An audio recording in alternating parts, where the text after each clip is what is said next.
Hey guys, Adam Savage here in the Conservation Lab at the Metropolitan Museum of Art, the Armor Conservation Lab. Ted, you've got two beautiful helmets here. Can you tell me their stories? Okay, so this is an Italian helmet, early 17th century. And this is a German helmet, late 16th century. And I picked these two out as kind of sort of modern conservation example and a little more craft conservation example. Like the older style? Yeah. Okay. So I'll lead with this one.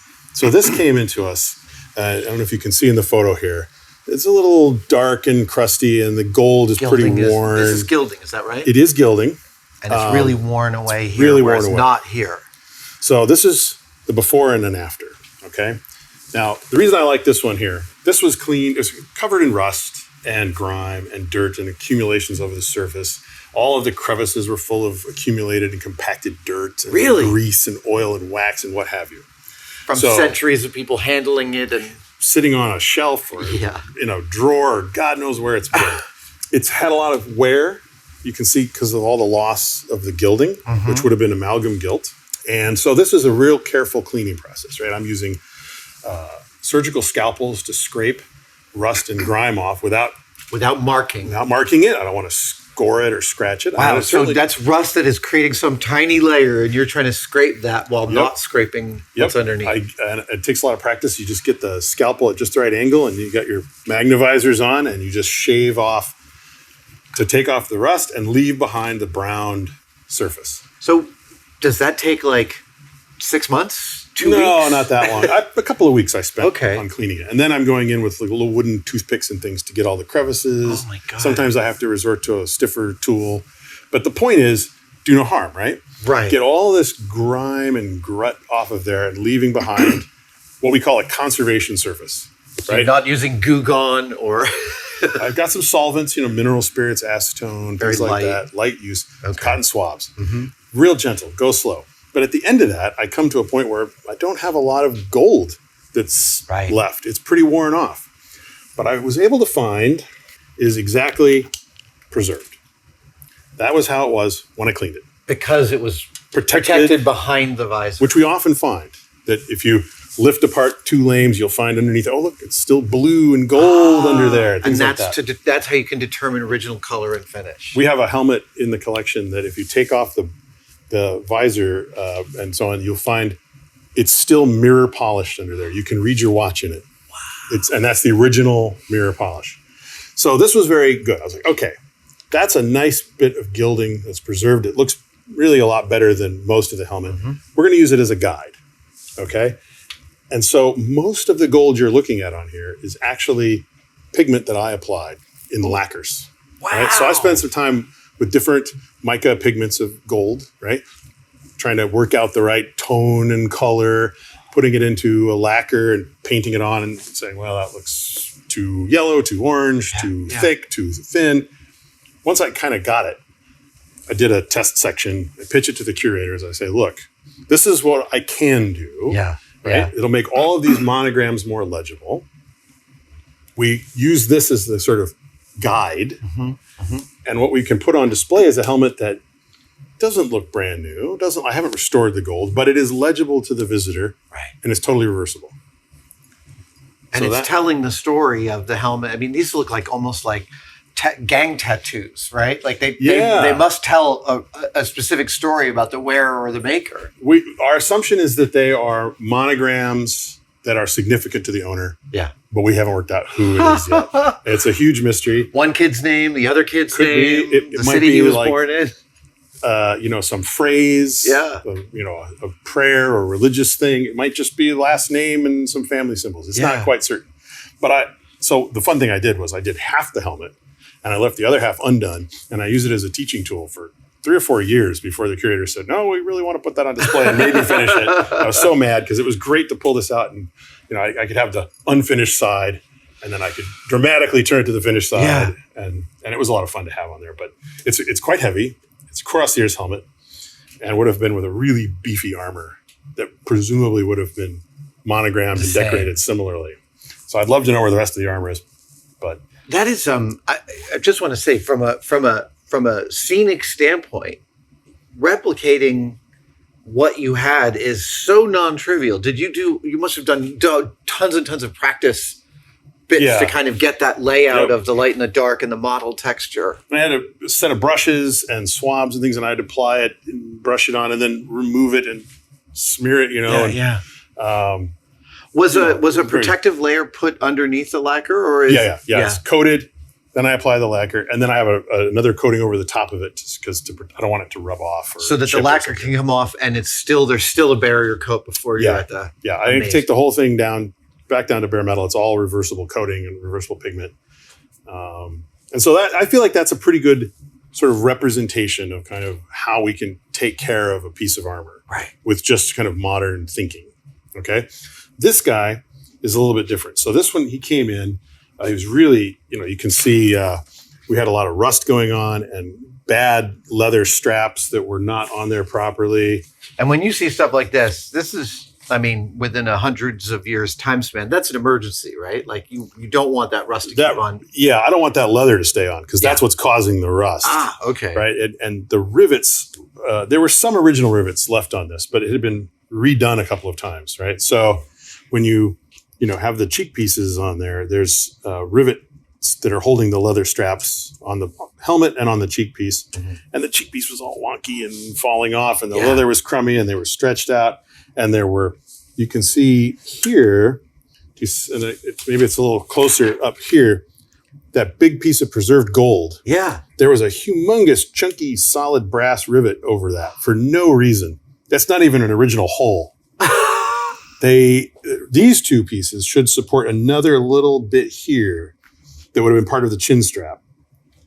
And that was gone. And they just graunched this thing in to put a strap on there. And it was so wrong. So the curator said, look, this needs new riveting. Yeah. Okay. These are horrible. They're wrong. They're ugly.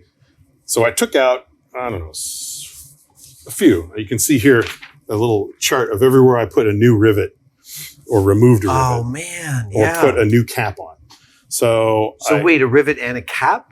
Yeah. So like, for example, every one of these rivets is a steel rivet with a brass cap. And is that how the originals were done too? Yeah. Wow. So sometimes that brass cap will pop off and you'll just see this kind of lumpy, soldery steel rivet underneath it. So in some cases, oh my God, whereas so these are all new cap, for example, that's a new brass cap over an original rivet right there. Okay. And there were others where the rivet was just gone and other places where I had to remove an incorrect rivet. So the process was, okay, clean it, take out the bad leather, take out the bad rivets, clean everything up again. Okay. And then I said, hey, remember this helmet? I could try, there's a lot of gold that's gone. I could try and, do something. Yeah. And man, I spent months trying to work out how to do it. Yeah. I had different formulations and color, trying to get the right color. To bring it back to like that. I wanted it to look like that, but I couldn't really re-gild it. Right. So I tried all kinds of things and everything I did looked like I was faking it. Yeah. It looked wrong. Right. And so we eventually said, you know what? There's a lot of fine detail in here that the visitors maybe just not going to be able to see that well. I could pop it out. I could enhance it. Yeah. And then it looks like I re-gilt the helmet, right? I feel like I'm faking it to the audience, right? So we decided we're going to do it. I cleaned it off again and I built a bunch of rivets. And this, there's a sort of, here's one that I've started kind of shaping the head, right? And I'm trying to like get a kind of profile that matches some of its neighbors, right? And some of them are more mashed than others, and I'll sand it a little bit. And then I'll put the cap on and clean up the edge. And is the cap glued on, soldered on? Soldered on, silver solder. Yeah. And then here's the really awful bit. That's the shanks of the rivets that I'm starting with. But all the holes are a lot smaller, right? Ooh. So I'm putting these on the lathe and milling down the shank a little bit. You're holding on to the head on the lathe? It's not easy. Yeah, I was going to say. There's a lot of rivets go shing like that. So, in fact, I don't put the cap on. Yeah. First I mill it. Yeah. Then I put the cap on. And I just punched these out. And I had to make a punch at first before I I said, "This the heck with this," and I bought a nice one. But I was punching out my caps and dapping them by hand, and I was going to say these look like on the dapping box, because it took forever. And so then every one of these holes is slightly different. So every rivet was fit to the hole. So we got a combination, right?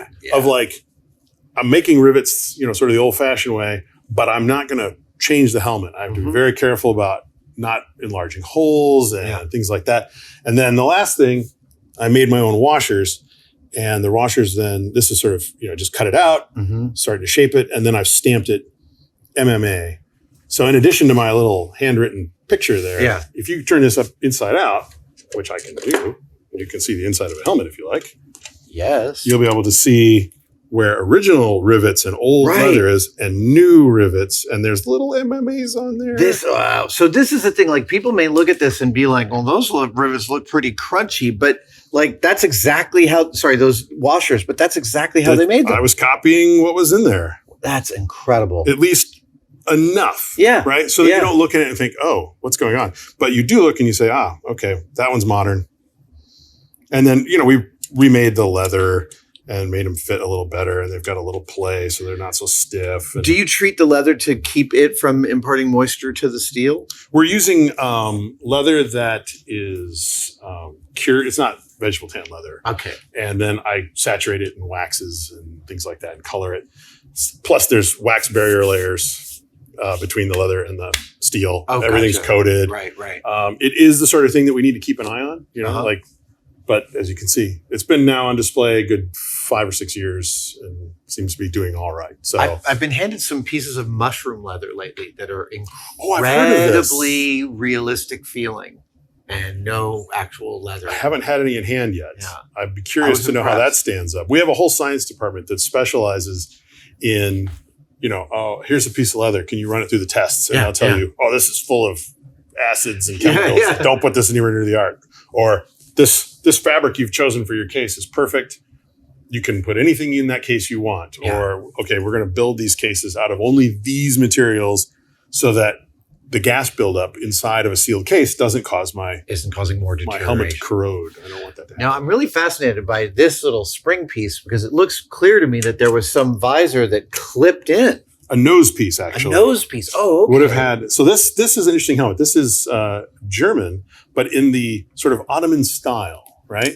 So at the time this was made, Suleiman the Magnificent was still the Sultan of the empire. Yeah. And at the kind of the height of the power, right? The Ottomans were really all over the place. Yeah. And so this is, not only is this their enemy, right? But they're emulating their enemy because their enemy is so powerful. Wow. The Ottomans are so influential throughout the Eastern Europe and the Mediterranean and so on that this style of Zischagge becomes synonymous with power and style and everything, and so they were copying these, and you find a lot of these kind of German Zischagges with this flared neck and these cheek pieces, and rather than a full visor, you simply had a nose piece, and you could lift it up and down, and this spring clip really just sort of held it in place.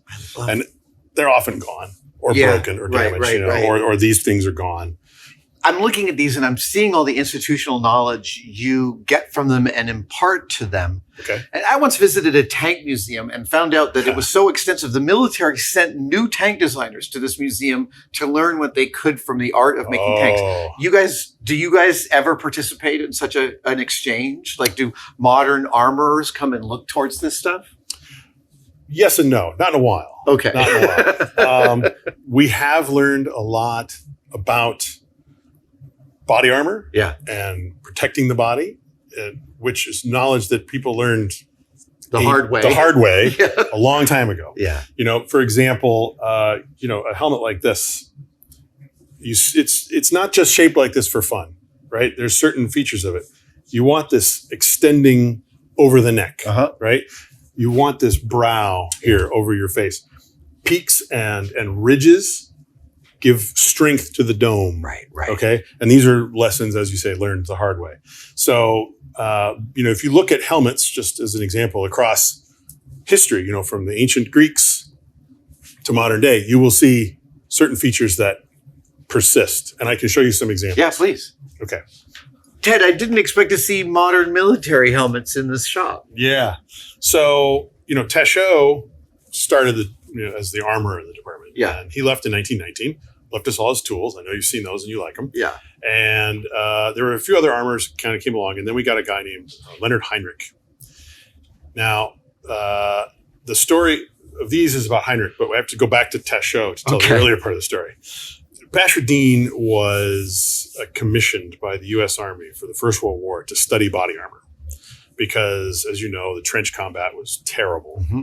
And the soldiers were being wounded in terrible ways because, honestly, they didn't have any kind of real protection. Yeah. They had those little soup bowl helmets, and they were not up to the task. Doughboy? Is that? Yeah. Yeah. So they, before the America got involved, the Army came to Dean and they said, "You're like the only guy that knows anything about armor. What can you do?"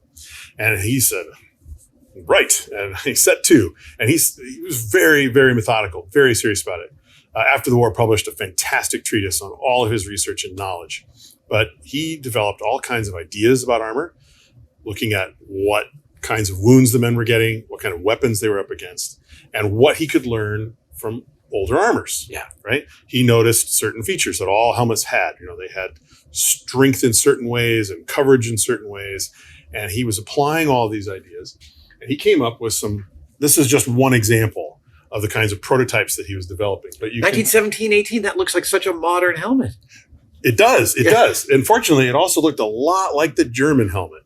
And the War Department saw a problem with that.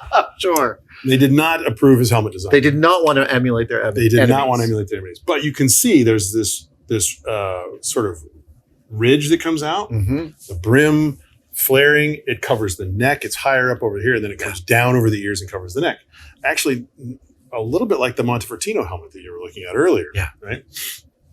So he had this idea and a few other prototypes that he worked on. Some were like far more sort of flared out. Others had real peaks and combs and things on them. And he came up with some prototype ideas for body armor as well. He's wearing shoulder and, my goodness. Yes. Would not seem out of place 300 years previously in terms of its construction. These prototypes, however, really didn't make it very far. There are some stories of prototypes being sent into the field for testing and with no explanation, no scientific rigor, no industrial process, right? So the guys would apparently set them up against a tree and shoot at them from 20 feet away. And they're like, "Oh, they're not bulletproof. What the heck?" Right? And so helmet didn't take off. Armor didn't take off. A few things did get adopted. He had some eye protection ideas that were adopted for machine gunners, right? In any case, he's very upset. He writes his whole treatise at the end, explaining everything. World War II comes along, and his successor, Stephen Grancy, is given the same job. And this time, we had some success. The armorer at the time was Leonard Heinrich. And with this hammer, he banged out the first prototype of this helmet, the M1. This is the actual hammer. This is the actual hammer, which was Tachot's, right? Okay. Yeah. And he banged out these. He was working in aluminum, right? Just to work out get forms, the shape right? Yeah. And they would send these off and have them processed industrial in steel and, so on and so forth. Right. And there were variations, right? But this one here, this is the 1941 M1 first version, which still has the paper liner instead of the phenolic resin liner. The paper liner is very fragile, totally inappropriate to send into the field. Not sure whose idea that was. It wouldn't have been Heinrich's. But what I want to call your attention to is the German helmet from the same time. Now, this one we picked up in an antique store in Queens for $10. This one my father-in-law's uncle brought back from the European Theater of War. Wow. He was a tank crew. He picked this up. And so they look pretty different at first glance. Yeah. But I want to call your attention to the flared brim, the drop. Dip, You're getting it. It. The neck. The features are all there. All the same features that you'll see in the previous versions and in helmets of the 15th century or earlier, right? The same ideas. So they're clearly following the same path of discovery. Right. And they recognize that these are the sort of parts that you need to protect. Yeah. This is the coverage a helmet needs to have to be effective and to be usable. And Then they have some refinements. Like, for example, this comes in small, medium, and large. And this came in like 20 different sizes. Oh. It's the Germans, right? they had also, you'd measure your head and you'd get a 41 or a 42 or what have you. This has the removable liner. And, we've seen in all the movies how handy it is for shaving and your helmet and that kind of thing. Yeah. So versatile. The primary thing I think is really interesting is that this took something like a 30-step industrial process. And this was like a 10-step process or something like that. This was way cheaper to produce. Yeah. They made like 60 million of these things. They were still in use in the 80s. Yeah. And you probably could find them in use today. But the original prototype, done here at the Met, we still have some of the prototype examples. What a thrilling story. Yeah, I just love that. I mean, I have so many friends whose obsessions have turned into their careers because of the institutional knowledge they gleaned and gained over researching their obsession. And now they are a source that people go to for the information. That sounds like you. I'm trying, Ringo. I'm working on it. Yeah. I mean, that's the thing is it's like none of this sits wholly in one bucket. Right? Yeah, absolutely. It can move around. And can I hold the hammer? Oh, yeah. You can hold the helmets too if you want to look inside, whatever. That's incredible. Are these all vice marks? They are. Yeah. I'm not sure exactly what they were doing, but sometimes I can see put it in a vice and then you can work against it like it becomes its own stake. Right. Yeah. I have definitely done this with some of my hammers. I try not to treat our hammers like that. Ted, thank you so much.